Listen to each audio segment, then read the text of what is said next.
Hello everyone, first of all good afternoon to all of you. So welcome back to my YouTube channel. आज इस video के अंदर हम बात करेंगे कंप्यूटर अवेयरनेस रिलेटेड एक कंपोनेंट के बारे में। मैं आपको बताना चाहूँगा कंप्यूटर अवेयरनेस के आज हम 30 MCQs करेंगे और ये आपका प्रैक्टिस सेट फर्स्ट रहेगा। और इसके अलावा हम 5 जो है प्रैक्टिस सेट आपके लिए लेके आएंगे कंप्यूटर अवेयरनेस के। इसमें आपके JKSSP के BLW का जो एग्ज़ाम नेक्स्ट मंथ में कंडक्ट किया जाएगा उसके साथ उसके लिए काफ़ी ज़्यादा बेनिफिशियल रहने वाले हैं। और फिनेंस असिस्टेंट के साथ डिफरेंट JKSSP के एग्जामिनेशन के अंदर आपको कंप्यूटर अवेयरनेस के रिलेटेड क्वेश्चन देखने को मिलते हैं। तो आज का हमारे इस वीडियो के अंदर हम करेंगे 30 MCQs के साथ इसकी एक्सप्लेनेशन करेंगे। आप वीडियो के जब वीडियो प्रीमियर में चलेगी आप इसका कमेंट कर सकते हैं और साथ साथ में at the end of the video आप मुझे बता सकते हैं कि 30 में से आपके कितने क्वेश्चन जो हैं ठीक हैं। स्टार्ट करेंगे जहाँ पे कंप्यूटर सीरीज़ को, और उसके साथ मैं आपको बताना चाहूँगा 30 मार्क्स का आपको आप कंप्यूटर अवेयरनेस देखने को मिलेगी BLW के एग्जामिनेशन में। स्टार्ट करेंगे क्वेश्चन नंबर फर्स्ट से। आप वीडियो को लगातार साथ साथ में कमेंट करते जाइएगा। चलिए जी, आज का क्वेश्चन नंबर फर्स्ट रहेगा binary digit are known by another name called. Binary digit को किसी और दूसरे नाम से भी जाना जाता है। उसको क्या बोलते हैं? बाइट्स बोलते हैं, किलो बाइट्स बोलते हैं, डेसिमल बाइट्स बोलते हैं या बिट्स बोलते हैं। तो ये क्वेश्चन नंबर फर्स्ट है। ज़रूर मैं आपको 5 सेकंड दूंगा जहाँ पे आंसर करने के लिए। तो क्वेश्चन नंबर फर्स्ट का क्या जहाँ पे आंसर रहेगा? 5 सेकंड दूंगा जहाँ पे आंसर करने के लिए। तो binary digit are known by another name called, उसको क्या बोलते हैं? बाइट्स बोलते हैं, किलो बाइट्स बोलते हैं, डेसिमल बाइट्स बोलते हैं या बिट्स बोलते हैं। तो इसका राइट आंसर क्या रहेगा? राइट आंसर आपका जहाँ पे बनेगा, आंसर जहाँ पे बनेगा जहाँ पे डी। ठीक है, तो उसको बिट्स बोला जाता है। ठीक है, तो binary digit are known by another name that is called bits. तो जहाँ पे साथ साथ में थोड़ा सा मैं आपको एक्सप्लेनेशन करके बताना चाहूँगा। जहाँ पे दिया गया है बाइनरी जो नंबर है, एक नंबर होता है stated in the base two numeral system और binary numeral system which utilizes just 2 symbols commonly, जैसे ओ हो गया, जीरो हो गया। जहाँ कंप्यूटर यही भाषा समझता है, 0 एंड 1 की। ठीक है, अब it is use to describe each digit. तो ये आप देख सकते हैं यहाँ पे पहले का आंसर आपका क्या बनेगा? फर्स्ट का आंसर आपका डी बनेगा। ठीक है, तो फर्स्ट का आंसर आपका डी। चलिए जी, क्वेश्चन नंबर 2 का कीजिए आंसर। यहाँ पे the components of the computer IC chip are. IC की फुल फॉर्म क्या है? जहाँ पे IC की फुल फॉर्म क्या है आप मुझे कमेंट बॉक्स में बताइएगा। आप इसके ऑप्शन है आपके पास magnesium, iron oxide, calcium oxide या सिलिकॉन।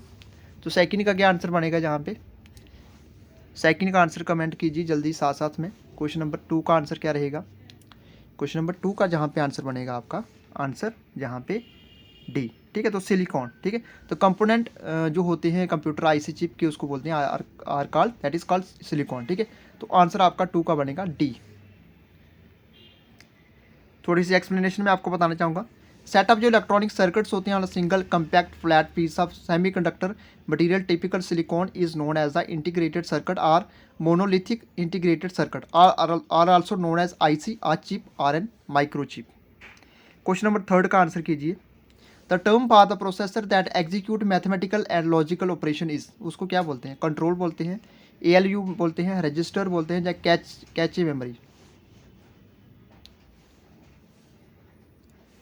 क्वेश्चन नंबर 3 का क्या आंसर रहेगा? लगातार कमेंट करते जाइएगा आप। क्वेश्चन नंबर 3 का आंसर बताइए। यहाँ पे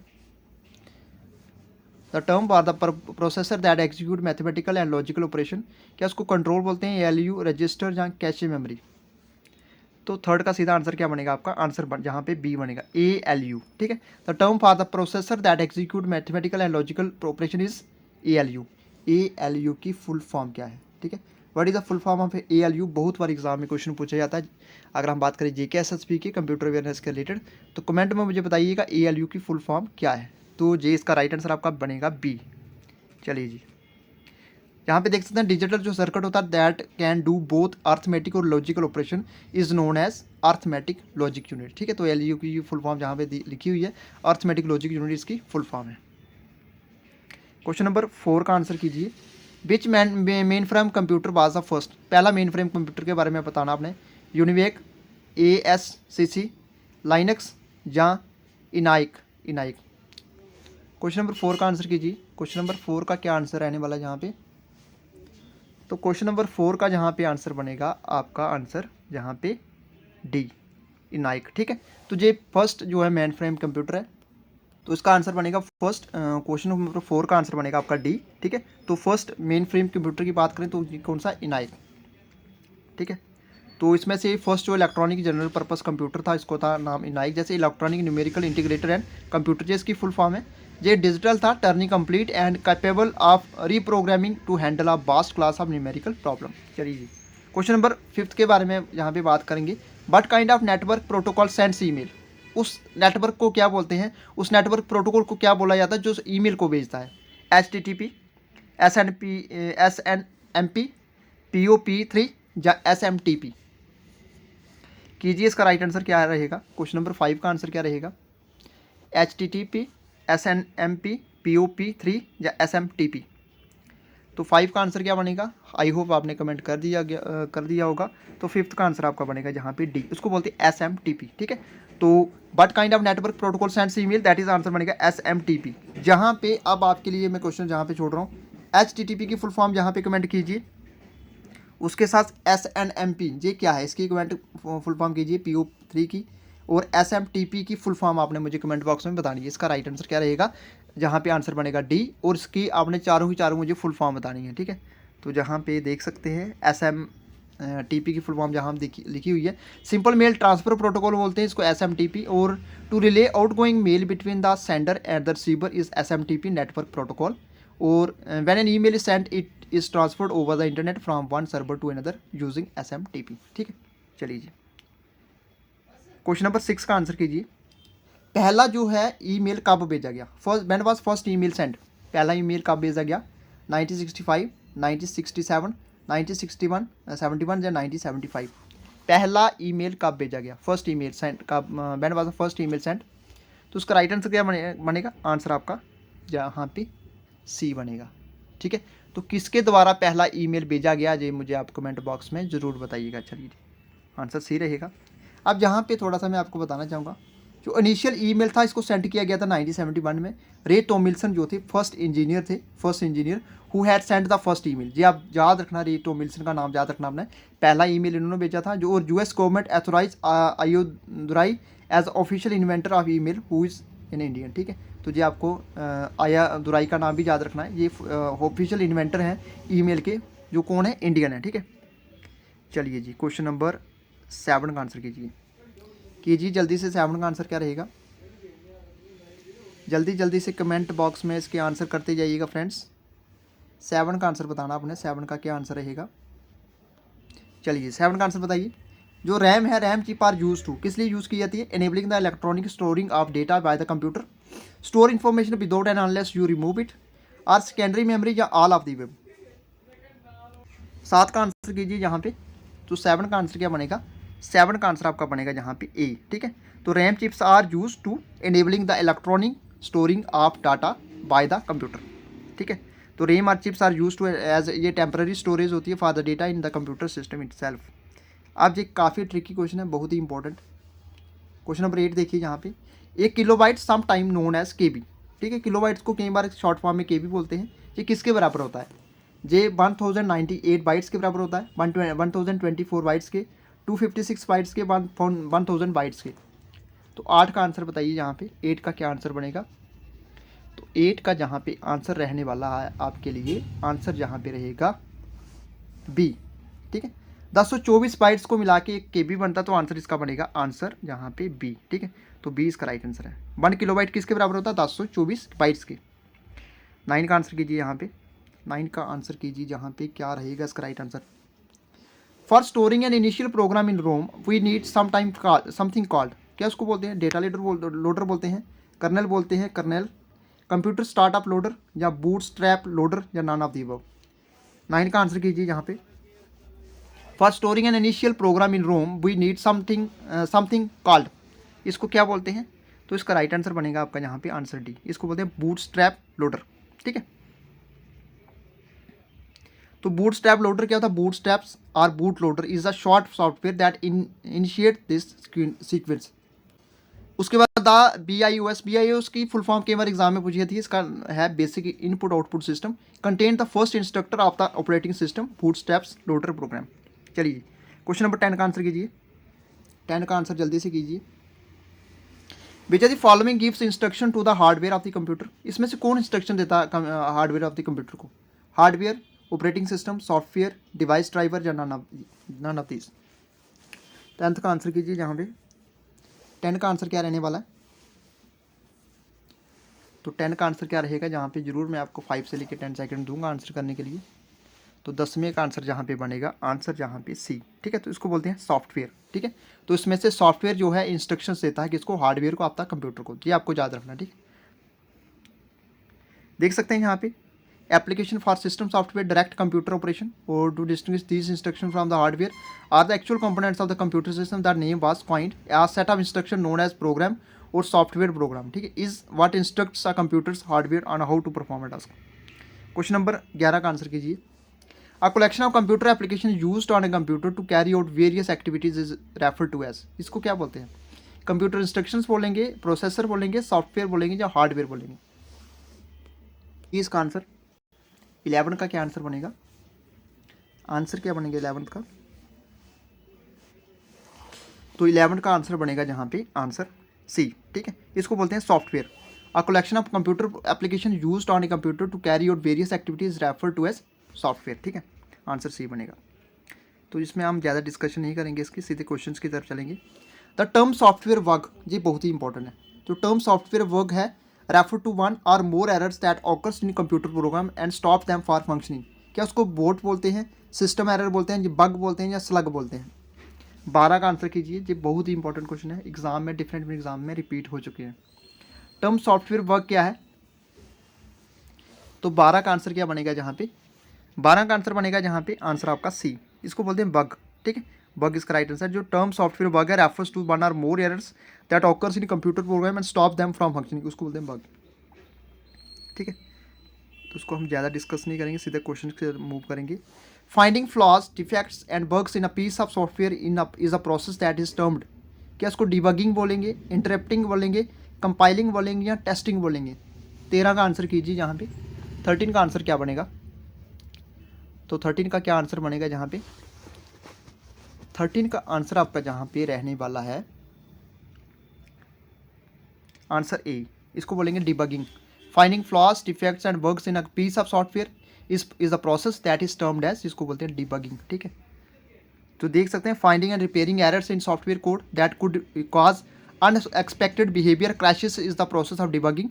Sometimes these mistakes are referred to as bugs. Debugging क्या है, एक प्रोसेस है फाइंडिंग और करेक्टिंग करना एरर्स को और डिफेक्ट्स को इन सॉफ्टवेयर के अंदर और system to prevent improper operations.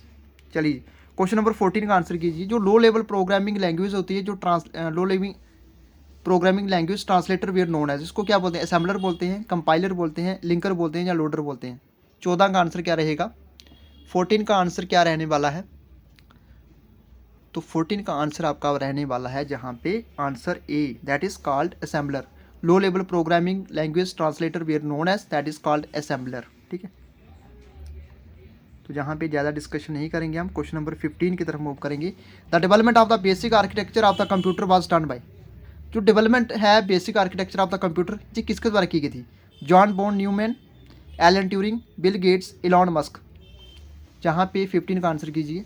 15 का क्या आंसर रहने वाला है, तो 15 का क्या आंसर रहने वाला है जहाँ पे, 15 का आंसर क्या रहेगा, 15 का आंसर रहेगा आपका जहाँ पे answer A, John Von Neumann. The development जो थी basic architecture of the computer, ये किसके द्वारा की गई, was done by John Von Neumann, ठीक है। ठीक है, तो 1945 की बात करें तो professor J von Neumann who was then employed at the Moore School of Engineering in Philadelphia where the ENIAC had been constructed published a study on the logical architecture of digital computer on behalf of the member of its co-workers, ठीक है। आप question number 16 का answer कीजिए। How many generation can a computer be categorize, कितनी generation में computer को categorize किया गया है, 2, 3, 5 या 7।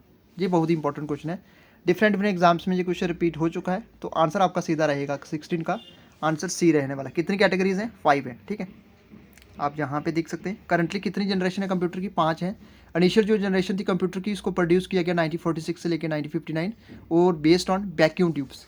और सेकंड जनरेशन की बात करें 1959 से लेकर 1965 किसके ऊपर से, ट्रांजिस्टर्स के ऊपर क्वेश्चन पूछे जाते हैं एग्जाम में। थर्ड जनरेशन की बात करें तो उसको 1965 से लेकर 71 किसके ऊपर थी, इंटीग्रेटेड सर्किट के ऊपर आधारित थी। और फोर्थ जनरेशन की बात करें 1971 से लेकर 1980 और ये थी BLSI माइक्रो प्रोसेसर के ऊपर बेस्ड। और computer in their fifth generation begin to appear about 1980 based on a ULSI micro processor. आप क्वेश्चन नंबर 17 का आंसर कीजिए। Foundation of fifth generation computers, क्या इसको आर्टिफिशियल इंटेलिजेंस बोलते हैं, वैक्यूम ट्यूब्स, BBLSI या ट्रांजिस्टर्स? 17 का आंसर कीजिए। 17 का आंसर क्या रहने वाला है? तो 17 का आंसर क्या रहेगा? 17 का आंसर रहेगा आपका जहाँ पे आंसर ए। इसको जो फिफ्थ फाउंडेशन है ना फिफ्थ जनरेशन कंप्यूटर की, दैट इज आर्टिफिशियल इंटेलिजेंस। ठीक है, 17 का आंसर ए रहेगा। No question number 18, what does the term virus mean? अब वायरस के टर्म के बारे में पूछा गया, वायरस की फुल फॉर्म के बारे में पूछा गया है। Very important resource under research, ये बिल्कुल गलत है। ठीक है, ये गलत है, ये नहीं, इसका राइट आंसर नहीं। सेकेंडली यहाँ पे बात करेंगे verify interchange result unit until resource, ये भी गलत है। ठीक है, ये भी ठीक नहीं है। इसके साथ यहाँ पे बात करेंगे थर्ड पॉइंट की, very important record user search, ये भी गलत है। Vital information resources under seize, ये बिल्कुल सही है। इसका वायरस की फुल फॉर्म यही है, VIRUS, दैट इज यहाँ पे देख सकते हैं vital information resources under seize. Fourth इसका राइट आंसर है। ठीक है, फोर्थ आंसर इसका राइट है। ठीक है, तो जहाँ पे देख सकते हैं वायरस की फुल फॉर्म। क्वेश्चन नंबर 19 की बात करेंगे, which of the following storage unit is highest in capacity? Highest in capacity की बात करें, सबसे ज़्यादा किसकी कैपेसिटी होती है? KB की होती है, GB की होती है, MP की होती है, TB की होती है। ठीक है, ये ऐसे अगर जनरली बात करें तो KB छोटी है जहाँ से, और उससे बड़ी की बात करें तो KB से बड़ी होगी MP, जहाँ पे बात करेंगे MP से बड़ी होगी GB, GB से बड़ी होगी TB। तो TB इसका राइट आंसर। TB जो टेराबाइट सबसे इसकी हाईएस्ट जो कैपेसिटी होती है वो TB की होती है। तो 19 का आंसर आपका D बनेगा, D इसका राइट आंसर है। ठीक है, gigabyte are smaller than terabytes, और मेगाबाइट जो होते हैं comparable to 1024 kilobytes, while terabyte is 1024 gigabytes. ठीक है, तो इसको आप याद रख सकते हैं। क्वेश्चन नंबर 20 का आंसर कीजिए यहाँ पे। क्वेश्चन नंबर 20 का आंसर क्या रहने वाला है? क्वेश्चन नंबर 20 का आंसर यहाँ पे पूछा गया, word 2007 file have the file extension, जो वर्ड 2007 है इसकी फाइल एक्सटेंशन के बारे में क्वेश्चन पूछा गया। .gif, .txt, .docx, .exe। 20 का आंसर बताइए यहाँ पे, 20 का आंसर क्या रहने वाला है? तो 20 का आंसर क्या रहेगा? 20 का आंसर बताना आपने यहाँ पे। तो 20 का आंसर रहेगा आपका जहाँ पे answer C, that is .docx। ये 2007 का जो वर्ड फाइल थी ना, उसकी फाइल एक्सटेंशन है। तो 20 का बनेगा आपका C। चलिए जी, क्वेश्चन नंबर 21 के बारे में बताइए। तो 21 का आंसर क्या रहेगा? Which of the following is not a font style? इसमें से फॉन्ट स्टाइल कौन सा नहीं है? क्या बोल्ड? बिल्कुल, बोल्ड के बारे में आपने देखा होगा। बोल्ड जो है एक फॉन्ट स्टाइल है, बिल्कुल आपने देखा होगा। रेगुलर एक फॉन्ट स्टाइल है, अगर आप उसको चेक करें। इटैलिक एक फाइन जो है फॉन्ट स्टाइल है, मगर जो मैन्युस्क्रिप्ट है ये फॉन्ट स्टाइल नहीं है। तो आंसर आपका क्या बनेगा? B बनेगा इसका। ठीक है, तो 20 का राइट आंसर है। तो मैन्युस्क्रिप्ट जो है क्या है, ये फॉन्ट स्टाइल नहीं है। We write commonly manuscript in a font style called Times Roman, other font style in option such as bold, manuscript, italic and regular are common font style used. ठीक है, if the manuscripts are to be submitted for publication we shall use clear sans serif text like Arial, Calibri और Tahoma. ठीक है, आप 22 का answer कीजिए यहाँ पे। 22 का आंसर क्या रहेगा? 22 का आंसर क्या है कि what is the landscape? Landscape क्या है? क्या एक फॉन्ट स्टाइल है, क्या एक पेपर साइज है, क्या एक पेज लेआउट है, जहाँ की पेज ओरिएंटेशन है? अगर आपने MS वर्ड चलाया होगा तो लैंडस्केप आपको कहाँ देखने को मिलेगा? पेज ओरिएंटेशन में। ठीक है, पेज ओरिएंटेशन में आपको क्या देखने को मिलेगा? लैंडस्केप। ठीक है, एक होता लैंडस्केप, एक होता पोर्ट्रेट मोड। ठीक है, तो आपको ये पेज ओरिएंटेशन के अंदर देखने को मिलेगा। तो 22 का आंसर आपका D बनेगा। ठीक है, D इसका राइट आंसर है। तो horizontal subject are canvas that is broader than it is tall are also considered landscape are orientation. ठीक है, क्वेश्चन नंबर 23 का आंसर कीजिए। 23 का आंसर क्या रहेगा? How will be make text italic using a keyword shortcut? अगर हमको text को इटैलिक करना हो तो उसमें से हम कीवर्ड के अंदर कौन सी शॉर्टकट की को यूज़ करेंगे? Ctrl+U, Ctrl+T, Ctrl+I या Ctrl+P? तो इटैलिक आप सीधे जा सकते हैं, Ctrl+I करेंगे तो ये इटैलिक हो जाएगा। ठीक है, तो आंसर आपका C बनेगा। C इसका राइट आंसर है। Ctrl+U क्या है ये मुझे आप साथ साथ में कमेंट करती है। Ctrl+T से क्या होता है और Ctrl+P से क्या होता है? ठीक है, चलिए जी, तो Ctrl+I से I स्टैंड करता है इटैलिक, तो इस तरीके से आप याद रख सकते हैं। फुल फॉर्म बतानी है आपने, IP की फुल फॉर्म बतानी है। IP की फुल फॉर्म बतानी है, what is the full form of IP? Internet provider है, इंटरनेट इंटरफेस प्रोटोकॉल है, इंटरनेट प्रोटोकॉल है या इंटरनेट प्रोग्राम है? तो आईपी की फुल फॉर्म क्या रहने वाली है? 24 का आंसर बताइए आप कमेंट बॉक्स में। 24 का आंसर क्या रहने वाला है? तो 24 का आंसर आप सीधा यहाँ पे बता दोगे, सिंपल क्वेश्चन है, आंसर आपका सी बनेगा। इंटरनेट प्रोटोकॉल जो है एक फुल फॉर्म है आईपी की, ठीक है। तो इंटरनेट प्रोटोकॉल क्या एक प्रोसीजर है और एक मेथड होता है जिसको यूज़ किया जाता है डेटा को ट्रांसपोर्ट करने के लिए एक कंप्यूटर से लेकर दूसरे कंप्यूटर में। A host or a computer connected to the internet is identified by at least one IP address that sets it apart from all other computers there, ठीक है। अब यहाँ पे क्वेश्चन नंबर 25 जो पूछा गया, इसमें आपने फुल फॉर्म बतानी है टीसीपी की। क्या ये ट्रांसफर कंट्रोल प्रोटोकॉल है, ट्रांसमिशन कंट्रोल प्रोटोकॉल है, ट्रांसमिशन कंट्रोल प्रोग्राम है या ट्रांसमिशन कंट्रोल प्रोसीजर है? 25 का आंसर कीजिए यहाँ पे। 25 का आंसर क्या रहने वाला है? 25 का आंसर क्या रहने वाला है? तो 25 का आंसर आपका जहाँ पे बनेगा answer B, transmission control protocol जो है फुल फॉर्म है टीसीपी की, ठीक है। तो इसको आप याद रख सकते हैं। यूपीएस क्या स्टैंड करता है? यूपीएस की फुल फॉर्म बतानी है, unconditional power supply, universal power supply, uninterrupted power supply या अनइंटरप्टेड पावर सप्लाई। यूपीएस की फुल फॉर्म बतानी है। तो 26 का आंसर क्या रहेगा? 26 का आंसर आपका डी बनेगा, अनइंटरप्टेबल पावर सप्लाई का फुल फॉर्म है यूपीएस की, ठीक है। ठीक है, electrical device known as UPS are uninterruptible power supply can provide emergency power to a load when the input power sources are main power fails, ठीक है। तो देख सकते हैं यूपीएस बहुत सारे कंप्यूटर के साथ लगा होता है, जब बिजली चली जाती है तो उसको जल्दी से बंद ना हो तो उसको थोड़े टाइम के लिए चला के रखता है यूपीएस, एक बैटरी उसके बीच होती है। तो आप देख सकते हैं यहाँ पे बहुत डिफरेंट कंप्यूटर्स के अंदर आपको मतलब कंप्यूटर के साथ उसको लगाया होता है। 27 का आंसर बताइए। 27 का आंसर क्या रहेगा? Which of the following is not an operating system? इसमें से ऑपरेटिंग सिस्टम कौन सा नहीं है? डॉस ऑपरेटिंग सिस्टम है, बिल्कुल है। लाइनक्स है, बिल्कुल है। विंडोज़ है, बिल्कुल है। ओरेकल नहीं है, ठीक है। तो आंसर क्या है? आंसर आपका डी बनेगा, ओरेकल इसका राइट आंसर है, ठीक है। तो नहीं पूछा गया ऑपरेटिंग सिस्टम कौन सा नहीं है। Oracle operation corporation produces the relation database management system known as Oracle database, ठीक है। 28 का आंसर बताइए। 28 का आंसर क्या रहेगा? Which among the following is a system software? इसमें से सिस्टम सॉफ्टवेयर कौन सा है? ऑपरेटिंग सिस्टम, कंपाइलर, यूटिलिटीज़ या ऑल ऑफ द अबव, ठीक है। ऑपरेटिंग सिस्टम भी है, कंपाइलर भी है, यूटिलिटीज़ भी है। तो आंसर आपका यहाँ पे तीनों आ जाएंगे। तो इसका आंसर क्या बनेगा? ऑल ऑफ द अबव बनेगा, ठीक है। तो 28 का आंसर आपका डी बनेगा। चलिए जी, ऑपरेटिंग सिस्टम क्या है? एक सिस्टम सॉफ्टवेयर है और ये मैनेज करता है सॉफ्टवेयर और हार्डवेयर को और उनके रिसोर्सेज को, therefore it is called system software. और कम्युनिकेशन जो होती है यूज़र और system takes place with the help of operating system which proves authenticity as a system software. 29 का आंसर बताइए यहाँ पे। 29 का आंसर क्या रहेगा? इसमें से कौन सा जो है हार्डवेयर नहीं है? क्या एक मॉनिटर हार्डवेयर है? बिल्कुल मॉनिटर हार्डवेयर है। क्या डिस्क ड्राइव हार्डवेयर है? बिल्कुल हार्डवेयर है। कीबोर्ड एक हार्डवेयर है? बिल्कुल हार्डवेयर है। MP3 फाइल क्या है? हार्डवेयर थोड़े है जी। MP3 फाइल क्या है? हार्डवेयर नहीं है। अगर ये हार्डवेयर नहीं है तो ये क्या है? आप मुझे कमेंट बॉक्स में बताएंगे। आंसर इसका बनेगा ए, ठीक है। तो ए इसका राइट आंसर है। तो इसमें से आंसर बनेगा, तो आंसर आपका जहाँ पे बनेगा 29 का ए। MP3 एक हार्डवेयर नहीं है और हार्डवेयर नहीं है तो क्या है ये मुझे कमेंट बॉक्स में जरूर बताइएगा। चलिए जी, क्वेश्चन नंबर 30 आज का हमारा लास्ट क्वेश्चन रहेगा। What are the peripheral devices monitor and computers are? क्या उसको डेटा बोलते हैं, सॉफ्टवेयर, हार्डवेयर या इन्फॉर्मेशन? 30 का आंसर बताइए। 30 का क्या आंसर रहेगा? 30 का क्या आंसर रहेगा? 30 का, तो 30 का आई होप आपने कमेंट कर दिया गया होगा, तो कर दिया गया होगा। तो क्वेश्चन नंबर 30 का आंसर आपका सी बनेगा, हार्डवेयर। और peripheral devices monitors and computers are called, that is called, इसको बोलेंगे हार्डवेयर। तो ये इसकी थोड़ी सी एक्सप्लेनेशन। तो ये था फ्रेंड्स आज का हमारा वीडियो। इस वीडियो के अंदर हमने 30 MCQs को डिस्कस किया।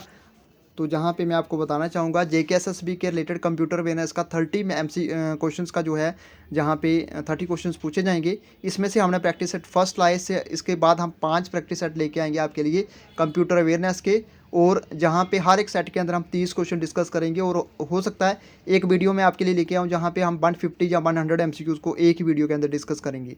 तो ये था आज का हमारा वीडियो। कैसा लगा वीडियो कमेंट बॉक्स में ज़रूर बताइएगा। वीडियो अच्छा लगा तो वीडियो को लाइक करें, शेयर करें और सब्सक्राइब करें हमारे यूट्यूब चैनल को। Thank you friends, good bye and take care.